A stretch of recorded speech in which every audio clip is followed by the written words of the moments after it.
Science fiction फिल्मों में, फिर फैक्ट्री या घरों के लिए बने रोबोटों से अब हम ऐसे रोबोटों तक आ पहुँचे हैं जो मशीन से ज्यादा इंसान जैसे दिखते और हरकतें करते हैं।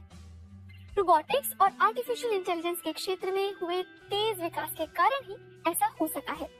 लेकिन क्या आप जानते हैं कि करीब 500 साल पहले ही इंसान ने ऐसी साधारण मानव मशीन बना ली थी जिसे आज के ह्यूमनॉइड का पूर्वज कहा जा सकता है।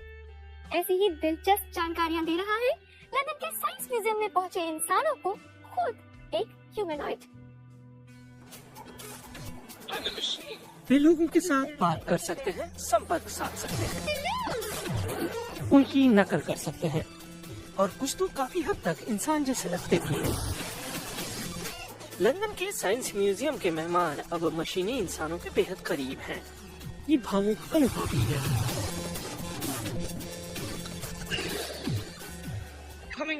इंसानों और मशीनों का इतना करीबी आमना सामना हमेशा डरावना रहा है। हर सदी में हर पीढ़ी ने इसे महसूस किया है। फिलहाल रोबोटिक फॉर्म में ये सामने है, ऐसी चीज जिस पर आप अपना हाथ नहीं रख सकते, उससे होने वाली असहजता गहराई तक जाती है। या फिर ये कहना चाहिए कि रोबोट के साथ हमारा रिश्ता भी ऐसा ही है।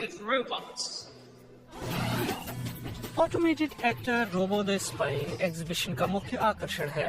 असल में ये एक ह्यूमनॉइड है। ह्यूमनॉइड मतलब इंसान जैसा रोबोट।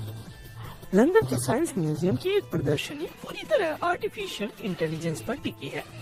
रोबोट्स नाम की एग्जीबिशन में 100 से ज्यादा ह्यूमनॉइड्स हैं। ह्यूमनॉइड रोबोट्स के साथ एक इच्छा भी जुड़ी है। पहले शायद उन्हें मनोरंजन के लिए बनाया गया। मुझे लगता है कि हमें शायद हमेशा मशीनी इंसान बनाने का विचार रोचक लगा। ह्यूमनॉइड रोबोट्स के जरिए हम अपनी तकनीकी ऊंचाई भी दिखाते हैं। इंसान का शरीर बहुत ही जटिल है, इसे मशीन में ढालना इंसान के लिए हमेशा से चुनौती का रहा है। ये अब तक की ह्यूमनॉइड्स की सबसे बड़ी प्रदर्शनी है। यहाँ कुछ मध्यकालीन रोबोट भी मौजूद हैं, जैसे कि 16वीं शताब्दी का उपासना करता संत। उनका मूवमेंट ज्यादातर घड़ी पर निर्भर था। वे पुनरावृत्ति करते थे। वे असली संसार में वैसे संवाद नहीं कर पाते थे जैसे हम करते हैं, लेकिन उसी के आधार पर आज के रोबोट बने हैं। आज भी रोबोट तकनीकी संभावनाओं का ही नमूना है, लेकिन अब माहौल बदल रहा है। जापान की रोबो गर्ल कोडोमोरॉइड नजरों को धोखा देती है। वो पहली बार विदेश पहुंची है। आधुनिक रोबोट उद्योगों से लेकर रिसर्च तक कई क्षेत्रों में इस्तेमाल किए जा रहे हैं, जैसे कि खिलौनों के रूप में या फिर स्टेज आर्टिस्ट के तौर पर।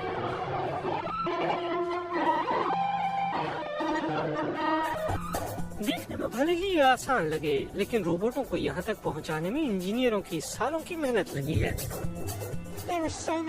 इतने सारे पार्ट्स हैं जो हिलते डुलते हैं। इस रोबोट में 12,000 पार्ट्स हैं और हर एक को हमने बनाया है, और इनमें से एक भी अगर काम न करे तो कुछ काम नहीं करता, इसलिए ये बहुत जटिल है।